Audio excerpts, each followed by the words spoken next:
Strasbourg-Verkehl est une très belle piste.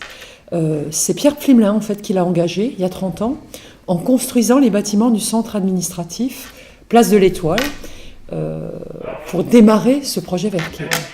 Moi je m'y suis fortement investie en abaissant le pont Churchill, en créant la presqu'île André Malraux, ces belles passerelles pour créer une qualité d'urbanisation à la hauteur de l'art de vivre à Strasbourg. Pour la suite en fait, il n'y a pas de projets qui ont émergé pour l'instant. On est un petit peu sur des dessins théoriques d'urbanistes. Un tramway qui a un trajet en virgule, qui ne me semble pas tout à fait adapté à la réalité des écarts de hauteur dans la zone portuaire. La ville dense, c'est important. Et plus on fait de la densité, plus il faut faire de la qualité, au sens où il faut imaginer des respirations.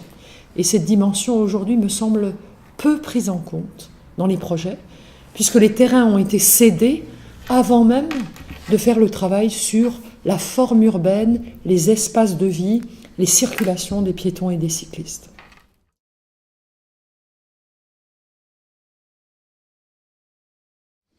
Alors je pense qu'aujourd'hui, l'urbanisme doit être largement discuté, débattu, avec des maquettes, avec des visuels, avec des choses qui permettent à chacun de prendre la mesure du projet partagé.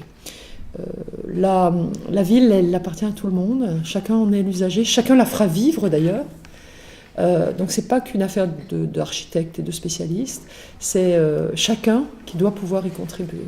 Façonner la ville, c'est aussi articuler des engagements, des volontés, ici d'un club sportif, là d'une entreprise qui veut s'installer, ailleurs une volonté publique de désenclaver, comme moi-même j'ai pu le faire en désenclavant le Neuhof grâce à l'arrivée du tramway.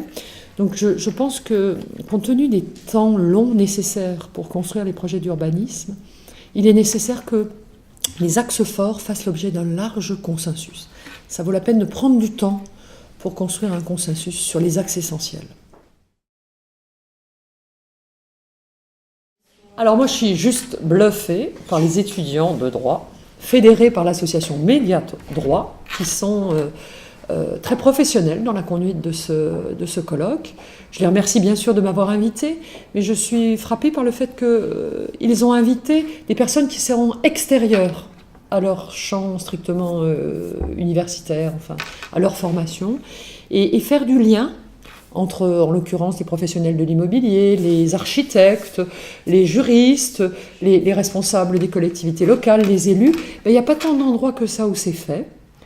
Il m'arrive de participer à des colloques à l'échelle nationale, mais localement, ça ne se fait pas beaucoup. Donc voilà une belle occasion qu'ont su créer les étudiants de liens entre les uns et les autres, de réflexion sereine, apaisée, mais bien structurée. Donc moi j'étais très honorée de pouvoir participer, débattre. Ça m'a obligée d'ailleurs à travailler un peu sur ces sujets, ce que j'aime bien faire. Voilà, sinon j'ai oublié l'essentiel pour ce qui me concerne, c'est de parler des gares, parce que j'ai une passion dans la vie. C'est que je suis chef de gare, qui est un bel objet d'urbanisme, donc j'en profite de cette interview.